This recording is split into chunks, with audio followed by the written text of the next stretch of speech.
We're here at the Fresno Chaffee Zoo for the Senior Design Challenge, and you're watching Patiño News.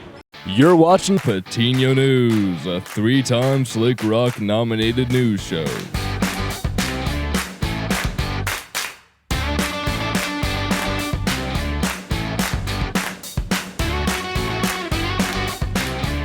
Hi.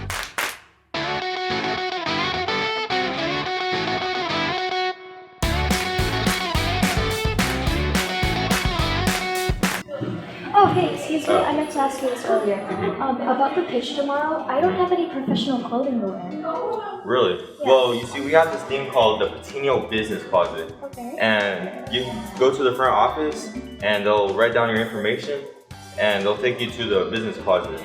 And it's a wonderful thing. You see, that's actually where I got this tie and handkerchief from. Okay. And I love this design. It's really nice. Alright, thank you. Alright, I'll you're check welcome. that out. Alright. This is Patiño's professional business closet, and the way you can access these clothes are by heading to the front office and giving your information to the front office lady. She will then send it to somebody and they will take you to the closet, and these clothes are for people who are in need of dress clothes for a job interview or for a big pitch. Good afternoon, Patiño family. You might be asking why we're wearing these orange shirts. The orange shirt is to honor residential school survivors and those who didn't come home. Canada and the U.S. both participated in the First Nations residential programs. More than 150,000 children attended, and an estimated 6,000 died, and many more never came home. Phyllis Webster wore a new orange shirt to school, and it was taken from her. She associated orange with She Didn't Matter. Now, orange is the color to open doors to global conversations about residential schools and First Nations. Orange is now the color of reconciliation for First Nations. Hopefully next year you'll be able to participate with us as we wear orange to recognize that every child matters. Hey guys, join us next week for yet another fun Friday where we'll be having a cakewalk. Wait a minute, what's a cakewalk? A cakewalk is a game like musical chairs where you walk in a circle on numbers. The music will stop and you'll stop on your number. We will draw numbers, and if your number is drawn, you win a cupcake.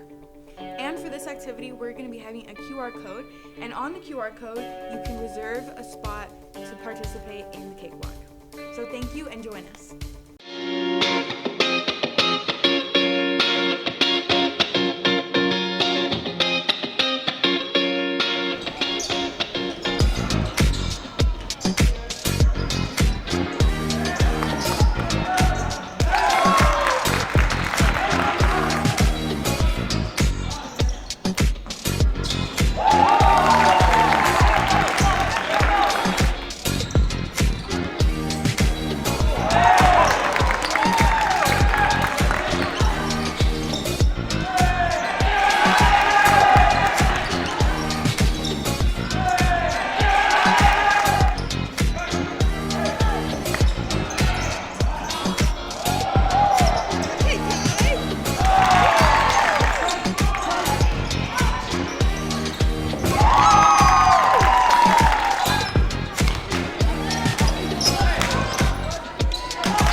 This is Curb.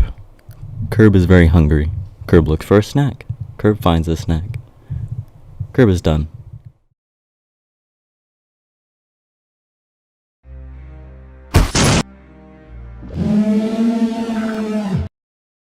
Players going into the positions. Oh, they come back, get into the formations. Ball starts rolling. Oh my lord, they're going back, rolling back. Okay, pass it back. He gets in, crosses to the middle. Goal! Oh my lord! Plays in. Oh, yep, there goes halftime. Oh, and they're doing the wave.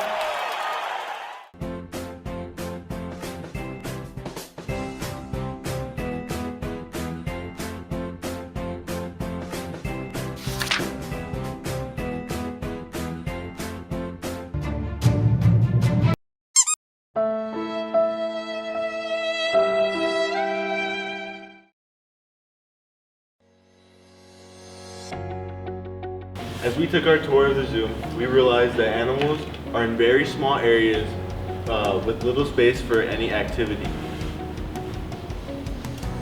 So as we started our tour in the tortoise exhibit, we saw that the tortoise exhibit was very, very small and it was very compact with little space for him to do anything. The tortoise was by himself with just 2 birds in the exhibit. So this is a picture of the chamber, and as you can see here, there's a coolant coil along with an exhaust for CO2, so that way, because that's the primary cooling element. As well as that, there's also an electric heater just in case of emergencies. So that way, if the tiger gets way too cold, we can just heat it up, and we're good. During our trip to the Fresno Chaffee Zoo, we encountered the chimpanzee, and in their enclosure, they seemed very lethargic and generally unhappy. So our objective is that we want to promote a better environment for the chimpanzees at the Fresno Chaffee Zoo, and we want to provide them with an environment that makes them feel more natural, so it makes them feel happier in the environment, and that'll stimulate better and will give them a better overall mental and physical health. Some background about red wolves would be, as of August in 2023, there is the wild population is about there's 12 of them, but they're known, they're tagged, and then they estimate about 23 to 25, and captivity population is around 269, and this is where I found the information. And for how it's ethical, well, for one, it'll fulfill its social needs and also reproduction needs because they really thrive when they're in a community, and an alligator being alone isn't really, it's not natural. And so having more alligators with it will fulfill that need. Also, the larger habitat will induce natural behaviors, more rummaging around, like Karen said, and then, swimming in the bigger pond that we want to make. Give habitat to make them feel, what's the word?